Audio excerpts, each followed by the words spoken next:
Have you ever seen this screen before when you're trying to access your TrueNAS services? I have definitely seen this before, and it drives me crazy because I want to be able to access my TrueNAS services on the web without port forwarding and securely. So what I'm going to introduce you guys today to is a solution called Pangolin.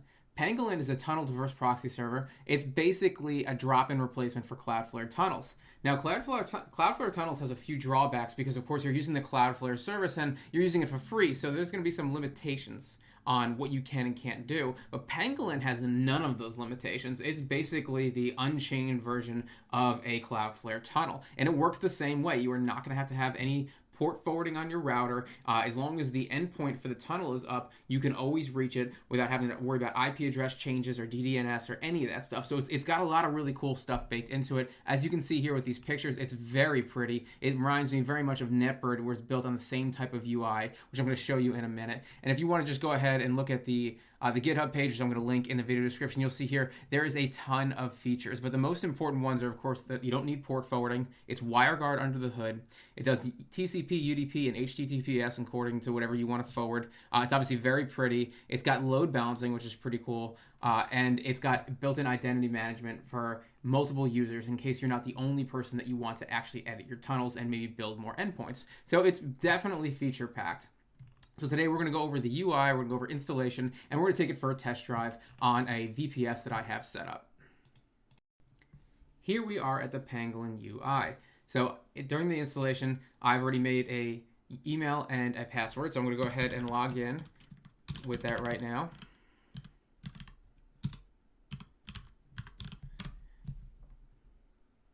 And the password had to be secure, so I have to copy and paste it because I'll never remember it. And let's go ahead and log in. There we go. So here we are, and we're going to do a quick tour of the interface. So the organization name, in this case, I'm just going to call myself what I am. I'm Servers at Home, just like that. There is my organization ID. No big deal. Create organization. And now we're in the main dashboard. Obviously, you can see it's very beautiful. It reminds me very much of NetBird. Same coloring, same kind of layout. So it should be pretty intuitive to anybody that's used NetBird before. And we're going to go ahead and build a tunnel to connect to our actual TrueNAS instance. So let's start by creating a site. Creating a site is pretty much just saying, hey, this is going to be one of the endpoints. So think of a site as like an endpoint. So in this case, the endpoint for me is going to be TrueNAS, just like that. And it's going to be my test TrueNAS. So I'm going to call it like that. I'm going to use the tunnel. You can use basic WireGuard, but again, this is built to be used with the really cool features that it is. So it's got a tunnel. Let's use the tunnel. I'm going to say I've copied the config, and this is the information for it, and I want to deploy it via Docker. So my endpoint here is going to be a Docker Compose file that looks just like this. It was built already for me by the interface. So I'm going to go ahead and copy that, and I'm going to create the site. So now I'm going to go over into my TrueNAS instance, and let's go ahead and jump into my Dockage so I can deploy that endpoint. So basically what I'm doing right now is I'm just deploying the tunnel endpoint. So I'm going to call this Pangolin, and it's really the Newt instance of it, because Newt is what they call their tunnel, but I'm only going to have one thing on here called Pangolin, so it's fine. I'm going to copy and paste the server endpoint right here, and I'm going to deploy, and it's going to pull my image, and there we go. It's starting the ping check. Let me make sure it's going to get there. Enable a Docker socket, so I'm going to save these general settings. The site has been updated. So it's still reading as offline. I'm going to go ahead and give it a kick right here on the refresh. And it's searching right now, so let's go back and see what's going on here. It's starting its ping check to make sure it reaches it. There we go. Now we're online. So this is the site. It's got some really weird name to it. You can see there's no data moved yet, but we got the big green check here. It is connected. So when I go back to my Dockage, there we go. Here's all my ping information. So it took a second to do that, but it's okay. It made it through there. So just give it a second if it's not working for you guys. So let's jump back over and keep moving. Okay. The next thing what I want to do is set up a resource. So in this case, a resource is asking you, what do you want to expose? So the first thing I'm going to expose, just as a test, is I'm going to expose radar. And I'm just going to show you guys that this works. So I'm going to add the radar resource here, and then it's going to ask me the information. And this is the display name for the resource. It's going to be radar, just like that. My site, which is the endpoint, is TrueNAS, but I can have multiple endpoints. You guys can set up multiple tunnels if you want. This is going to be a HTTP instance, and it's going to be at radar.servers at home. So we're going to go ahead and continue here. Let's create resource. There we go. So now it's going to ask me, this is the standard kind of Cloudflare, where are we actually going? So in this case, for me, it's going to be 1099.0.191, and the port that radar is running on is, I think, 7878. But we're going to go over here and actually start it so it's running, so we have something to connect to. So all this is starting up now. My R stack, here we go. Radar at 7878. That's exactly where it is. So we're gonna go ahead and add that target just like that. And we are enabled. Now we're gonna enable, we're not gonna wanna enable SSL. Oh yeah, we do wanna do that, that's fine. So this is the SSL of the cert that it generated for us, that's fine. We're gonna go ahead and check our authentication because I wanna make one change here. It's using the platform SSL by default, which means that you have to have a Pangolin user login or maybe a PIN or a shared link to get through to radar.servers at home. So that's the problem. I don't want that. Radar already has built-in authentication. This is authentication on top of that authentication. So if you guys want to add another layer of safety, you can use the platform SSO and you can do either users and roles, or you can do pins. There's a various, so you can do pin password protection, pin code. You can do all kinds of cool things, and you can do one-time passwords. There's a lot of this video would be way too long to show you every single feature of Pangolin, but because by the endpoint for Radar actually has a sign-on, I don't want to use the platform SSO. That's fine. I want to save that just like that, and we should be good here. So let's go ahead and visit our site because the rules should be fine. Here we go. Everything should be good. So let's go ahead and look at our general here. It's good. It's good. It's good. Let's go back to our resources. Here we go. So let's click and okay, so here we are. We're at radar.servers at home, and we reached our login page, and it's actually running. So let's go ahead and look at this. And there we go. That's my Radar site. So that's the one that's actually running in Dockage right now. That's this Radar instance, and now we've reached it by going to radar.servers at home. And you can see here in our settings, let's go back to our sites. We've moved a little bit of data now, data in and data out, because now we've actually accessed the page. So we have resources here, and you can see now it's reached, just like that. If you want to go in, we could always edit it and make sure you save your targets, and you can go in here and make any changes you want. We have users and roles. If you want to go to users, I can add additional users if I want more people to manage this with me. I can do more roles. Not everybody has to be an admin. I can go ahead and add a role with different rules and permissions. I can create shareable links. This is pretty cool too. If I wanted to create a shareable link to Radar, for example, on TrueNAS test, I can do that. I don't have to give it a title, and I can say, hey, I'll give you this link 30 days before it expires, or I can say never expires. This way, if I had any type of platform SSO built into it, I can temporarily bypass that, which is pretty cool. API keys, of course, if you want to go ahead and create API keys. And there's a bunch more settings in here that I can mess with. I don't want to go ahead and mess with any of this stuff because it's totally fine. I don't need anything else. I just need Pangolin to work, and it's great. So here we go. Let's go back to Pangolin, and I'm going to go back to my organization. So now I can go ahead and create resources for any one of my endpoints. That was just Radar. Let's do another one for Sonar just to show you how easy this is going to be. The name of it is going to be Sonar, like that. It's going to be a subdomain, Sonar, that servers at home. Create resource. Let's go ahead and do another one, 10.99.91. Sonar's rating on 89.89. I'm going to add this target and save my target just like that. And I'm going to go to authentication. And I'm going to turn off the platform SSO, and I'm going to save that. And we should be good here. That's all it should take to get Sonar up and running. So let's go ahead back to my resources now. Here's Sonar. And here it is. So it is up and running. Everything is working fine. You'll see I got that little warning for a second because it's still in the process of going through all the certificate creation for Sonar. But it is up and running just like that. So pretty amazing how fast and how easy Pangolin is. I think that was pretty amazing. And of course, the real benefit to this is going to be streaming. So this is just Radar and Sonar, but because I'm not going through a Cloudflare tunnel, even though I am tunneled, what I really want to do is get Jellyfin up and going through this, because Jellyfin is not going to be hit with the same restrictions of streaming media as my Cloudflare tunnels. Let's take a look at installation. The first thing we want to do to get Pangolin installed is go to the wiki. You'll see wiki.servers at home has a page for Pangolin. It's all the way down here. I know this is getting a little bit big now, guys. There's a lot of stuff out here. In the networking section, you'll see the tab here for Pangolin, and this is the page that we built for Pangolin. There's official documentation here as well if you want to see the docs and fossorial, and here they are right here. I've already scrolled to a system diagram that I'm going to show later, but their docs are pretty comprehensive. I'm going to slim them down to just what we need for this demo.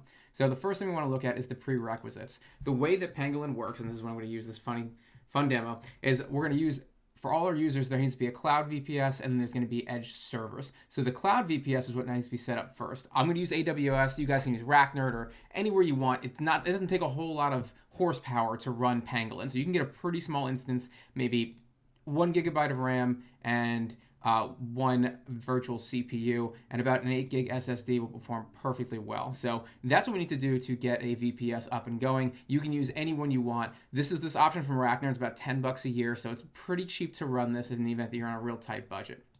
What you don't want to do is run this from inside your Homelab. You have to do this outside because in terms of the control plane that it's going to use, in the event that you ran this from your Homelab and then your Homelab went down, all of your tunnels would then therefore go down. So it's not a smart idea to run this in your Homelab. It's a smart idea to run this from a VPS. So we're going to need these three things. We're going to need a Linux system with root access and a public IP address, which I'm going to show you in a minute. The domain name pointed at our server's IP address. I'm going to show that in a minute. And then the TCP ports and these forwarded for the Linux instance. So I'm getting the VPS set up right now, and let's go take a look at Cloudflare so I can show you how we're going to point our DNS addresses at our new VPS.